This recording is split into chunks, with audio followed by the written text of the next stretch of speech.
રજૂઆત કરવાની પહેલા કંઈ તમે આની કરેલું છે? હા, અમે બાર કાઉન્સિલ ઓફ ગુજરાતની રજૂઆત કરેલી છે અને જે ફોર્મ ફી હતી એ બાબતે અમે ગુજરાત હાઈકોર્ટમાં પિટિશન પણ દાખલ કરેલી છે. હું પોતે જુનિયર બારની અંદર 2021 થી મહામંત્રી છું. અત્યારે અમે QRT નામની ટીમ બનાવી છે, ક્વિક રિસ્પોન્સ ટીમ. કારણ કે એક એડવોકેટ પ્રોટેક્શન એક્ટ વાળો મુદ્દો છે કે જે ઘણા સમયથી ચાલતો આવે છે કે એડવોકેટ પ્રોટેક્શન એક્ટ લાવવામાં આવે, પણ આજ દિન સુધી એડવોકેટ પ્રોટેક્શન એક્ટ અમલમાં નથી આવેલો. એટલે એના વિકલ્પ રૂપે અમે એડવોકેટ પ્રોટેક્શન એક્ટ આવે ત્યાં સુધી રાહ જોઈએ અને ત્યાં સુધી એડવોકેટ ઉપર હુમલાઓ થતા રહે, એડવોકેટના હકો છે છીનવાતા રહે, એવું ન થાય એના માટે અમે ક્વિક રિસ્પોન્સ ટીમ બનાવી છે કે કોઈ પણ જગ્યાએ વકીલોને કાંઈ પણ પ્રશ્ન થાય તો અમારી જુનિયર બાર એસોસિએશનની 65 થી 70 જણાની ટીમ છે, જેમાં હું પોતે કોઓર્ડિનેટર છું. આ ટીમ છે એ તાત્કાલિક એ જગ્યાએ જાય છે અને વકીલોને કાયદાકીય અને ગ્રાઉન્ડ લેવલે જે કાંઈ પણ સપોર્ટ અને આસિસ્ટન્સની જરૂર હોય અમે પૂરું પાડીએ છીએ. શિવરાજસિંહ ઝાલા. આગામી 6 માર્ચે એક વકીલોની હાઈ વોલ્ટેજ ચૂંટણી બાર કાઉન્સિલ ઓફ ગુજરાતની ચૂંટણી યોજાવા જનાર છે. આ ચૂંટણીમાં અત્યારે કુલ 99 વકીલ મિત્રોએ ઉમેદવારી નોંધાવેલી છે. હવે જે આપણે બાર કાઉન્સિલ ઓફ ગુજરાતનું માળખું જોઈએ તો મોટા ભાગે જૂના ચહેરાઓ જે વર્ષોથી રિપીટ થતા રહે છે. એ લોકો ઘણા વર્ષોથી છે, પણ ઘણા વકીલો, જુનિયર વકીલો, મહિલા વકીલોના પ્રશ્નો તે જ જગ્યાએ છે. એટલે હવે બાર કાઉન્સિલ ઓફ ગુજરાતમાં પણ એક એવો તમામ વકીલો, મોટા ભાગના વકીલોનો સૂર છે કે ભાઈ પરિવર્તન તો એ સંસારનો નિયમ જ છે. અને આ વખતે મહિલાઓને કુલ 23 જગ્યામાંથી 5 જગ્યા મહિલાઓ માટે અનામત ફાળવેલી છે.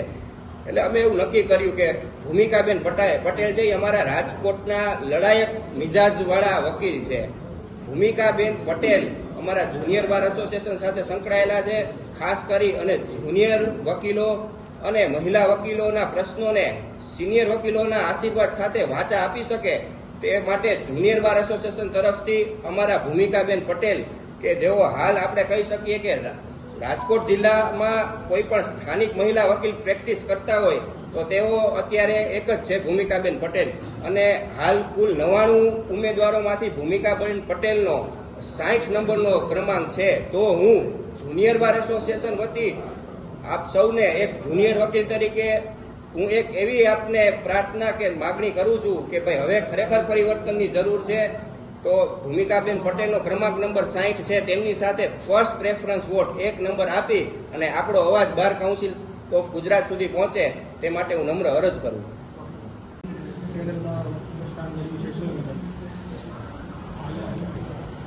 જ્યારે બાર કાઉન્સિલ ઓફ ગુજરાતની આગામી ચૂંટણી આવી રહી છે એમાં અમે મહિલા અનામતની જે સીટ છે એમાં ઉમેદવારી નોંધાવી છે. ઘણા સમયથી વકીલોના સળગતા પ્રશ્ન છે. એની અંદર હિસાબોમાં પારદર્શિતા હોય, વેલફેર ફંડનો ઉપયોગ હોય, જે ભાડા ભથ્થા કોણે કેટલા લીધા એ અંગેની કોઈ પણ સ્પષ્ટતા કોઈ જગ્યાએ નથી. ઘણા જગ્યાએથી એકના એક ઉમેદવારો બાર કાઉન્સિલ ઓફ ગુજરાતની અંદર રિપીટ થાય છે. આ બધા ઉમેદવારો દર વર્ષે એમ કે છે કે અમે આ વસ્તુ કરશું વકીલોના હિત માટે, પણ આજ દિન સુધી આવા કોઈ જે એમના એજન્ડા છે ફૂલફિલ નથી થઈ શક્યા. અને આવા સમયે અમને એવું લાગ્યું કે બાર કાઉન્સિલ ઓફ ગુજરાતની અંદર એક નવી ઉર્જાની જરૂર છે, નવી એનર્જીની જરૂર છે ને યંગ બ્લડની જરૂર છે ને ખાસ કરીને એક યુવા પ્રતિનિધિત્વની જરૂર છે. અને સાથે સાથે એમાં એક મહિલા પ્રતિનિધિત્વ હોવું જોઈએ. એ મહિલા પ્રતિનિધિત્વ એવું હોય કે જે મહિલાઓના પ્રશ્નને સમજી શકે, પુરુષ વકીલ છે એના પ્રશ્નને સમજી શકે, અને સાથે સાથે જુનિયરો અને સિનિયરો બંનેના વકીલ જે છે એ બંનેના પ્રશ્નને સમજી શકે એવા પ્રતિનિધિત્વની જરૂર હતી. અને ત્યારે જે જુનિયર બાર એસોસિએશન છે આખું રાજકોટની અંદર અને જે અન્ય અલગ અલગ જિલ્લાઓમાં પણ ફેલાયેલું છે એ તમામના સમર્થન અને સપોર્ટથી હું અત્યારે ઉમેદવારી કરવા જઈ રહી છું.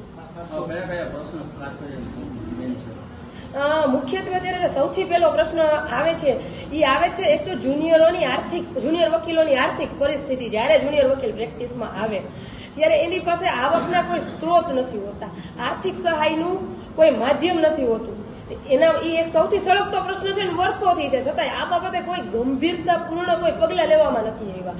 એના પછી પ્રશ્ન છે કે વકીલો પાસે વેલફેર ટિકિટના નામે, વેલફેર ફંડના નામે પૈસા તો ઉઘરાવવામાં આવે છે, પણ એ વેલફેર ફંડના પૈસા કઈ જગ્યાએ યુઝમાં આવ્યા, અથવા તો વકીલો પાસેથી જે પૈસા અન્ય જે એનરોલમેન્ટ ફીના નામે લેવામાં આવ્યા હોય કે પછી ઇલેક્શનના ફોર્મ ફીના નામે લેવામાં આવ્યા, એ બધા પૈસાનો યુઝ કઈ જગ્યાએ થાય છે એ હિસાબોની અંદર કોઈ પારદર્શિતા નથી. અને વકીલોની અંદર આના કારણે બહુ મોટા પ્રમાણમાં અસંતોષ છે અને આના કારણે જ હવે જે નવા પ્રતિનિધિત્વની જરૂર છે કે જેનું ઇમેજ ચોખ્ખી હોય, જે આ પ્રશ્નનું નિરાકરણ લાવી શકે. બેન, આટલા વર્ષોથી જે ચૂંટણી ચાલે છે તેમાં તો પ્રક્રિયા જે ચાલતી હોય એ રીતના ચાલે છે, હવે કેમ ફેરફાર લાગી રહ્યો છે? આ વખતે વકીલોની અંદર બહોળા પ્રમાણમાં જે છે એ જાગૃતતા જોવા મળી છે. તમે અગાઉ બાર કાઉન્સિલ ઓફ ગુજરાતની ઘણી ચૂંટણી જોઈ હશે, પણ એની અંદર જે આટલો માહોલ જે ચૂંટણીનો બંધાયો છે કે જે લોકસભા રાજ્યસભાની ચૂંટણી હોય એ રીતની ચૂંટણીનો પ્રચાર ચાલી રહ્યો છે, ત્યારે લોકોને કોઈક ને કોઈક જગ્યાએ જે વકીલો છે એને અત્યારે દરેક વકીલોને એવું લાગી રહ્યું છે પરિવર્તનની જરૂર છે અને આ પરિવર્તનની જે હવા ચાલી રહેલ છે એની અંદર જ અમે આ ઉમેદવારી કરી છે અને આ પરિવર્તનના જે અમે બીડું ઝડપ્યું છે ને આ પરિવર્તન લાવવાના એક નિર્ણય સાથે મેં ઉમેદવારી કરેલી છે. અત્યાર લગીમાં તમને